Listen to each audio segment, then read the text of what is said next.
Well, just like that, the coalition deal, the supply and confidence agreement between Jagmeet Singh and Justin Trudeau is gone. Today, I notified the Prime Minister that I've ripped up the supply and confidence agreement. Canadians are fighting a battle for the future of the middle class. Justin Trudeau has proven again and again he will always cave to corporate greed. The Liberals have let people down. They don't deserve another chance. And with this announcement, Singh may have set Canada on a path to an early election and Justin Trudeau on a path to retirement. So what happens now? Well, right now, nothing. For the moment, Justin Trudeau holds his political fate in his own hands. That is until, of course, the House sits in the fall. When the House resumes, Justin Trudeau can attempt to save his political fate by negotiating with the NDP on a day-to-day basis, or by attempting to form another coalition agreement, but this time with the Bloc Québécois, with the Quebec separatists. Both of these options, of course, would be an attempt to protect himself and his government from an impending non-confidence vote. But what exactly changed in the relationship between Jagmeet Singh and Justin Trudeau? Because for months, the legacy media has been peppering Jagmeet Singh with questions about the future of the supply and confidence agreement with the Liberals. Seeing as how, of course, Jagmeet Singh would constantly rail on Justin Trudeau for not doing enough for the working class, for not doing enough to lower prices. But every time the question was asked, Jagmeet Singh would deflect and think of some other creative way to avoid answering the question. Our democracy is at stake here. So why are you continuing to prop up the government who you say isn't taking democracy seriously? Why do you continue to prop them up? So the question is, what are we going to do about it? No, the question is, to why me, do you continue to prop up the government when you say our democracy is at stake and this government is not taking our democracy seriously? Why continue to back them up? we're not at all doing that. What we're saying is we're going to demand answers. Well, according to the CBC, the New Democrats began preparing to end the agreement with the Liberals 2 weeks ago after the federal government imposed binding arbitration less than 24 hours after CN and CP rail workers were locked out. So it was the way the government handled the CP and CN rail workers lockout that was the straw that broke the camel's back. Who could have seen that being the triggering issue?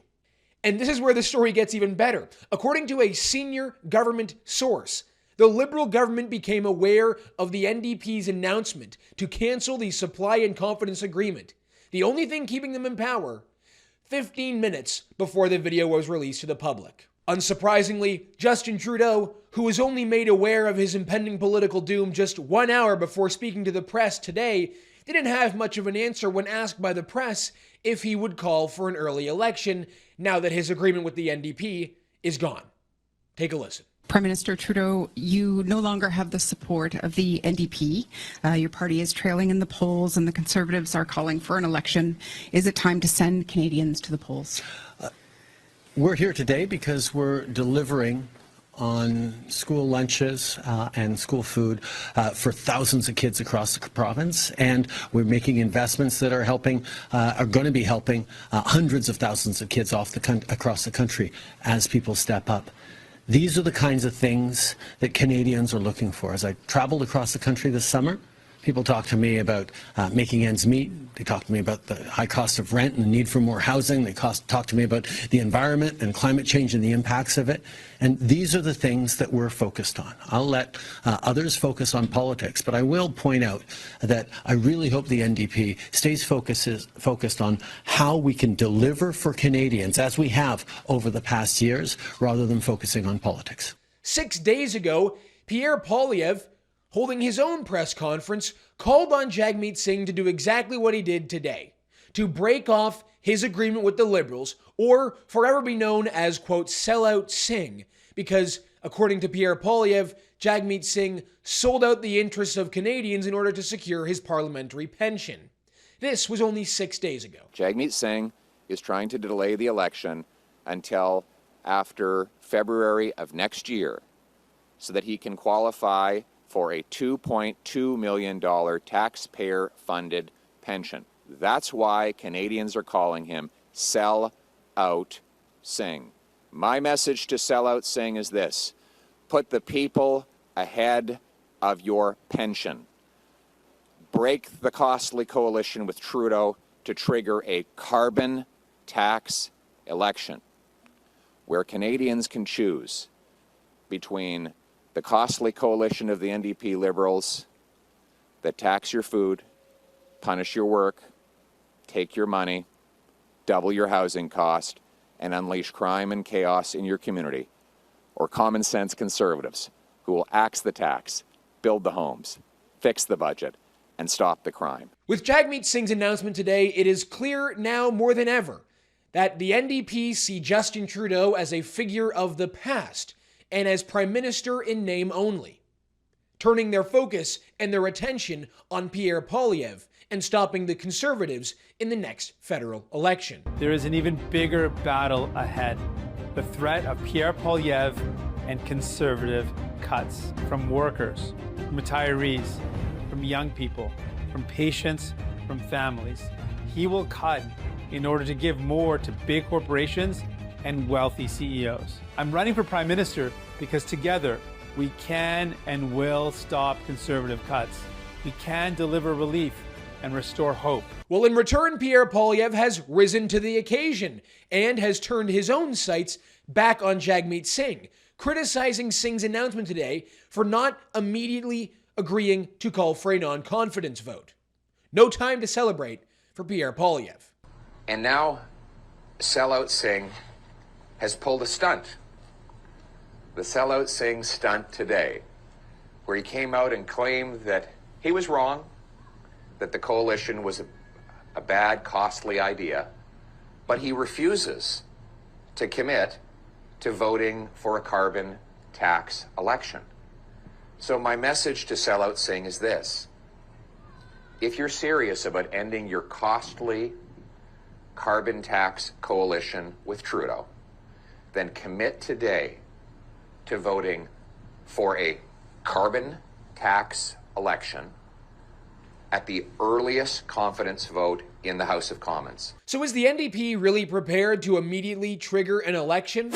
Let me know your thoughts in the comments section below. Will there be an early federal election?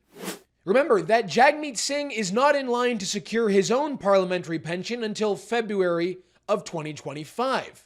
Well, this week just continues to get worse for Justin Trudeau because this news comes just days after a viral interaction made its way onto social media between Justin Trudeau and a steelworker. And this steelworker, well, let's just say he's not having any of Justin Trudeau's theatrics or time. Hey, I'm fine. Just one of the Prime Minister again. Well, we got donuts over here if you want to thank you for your hard work. I can bring some for my kids here. Okay.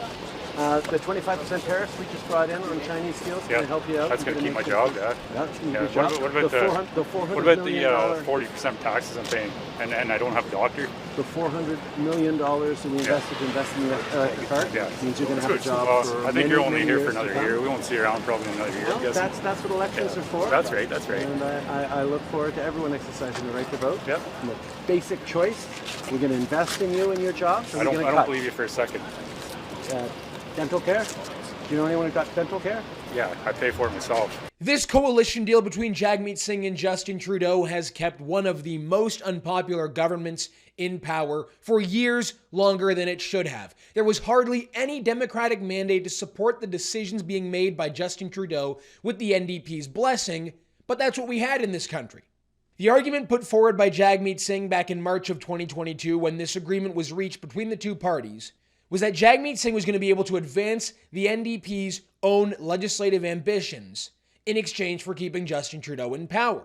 Sure, they were able to achieve some of the dental care plans they wanted, a GST rebate, and a one-time rental supplement for low-income tenants. But some of those other plans, like pharmacare and a long-term care agreement, well, those have not been passed yet. And when it comes to the long-term care agreement, that hasn't even been tabled yet. So what did Jagmeet Singh get out of this?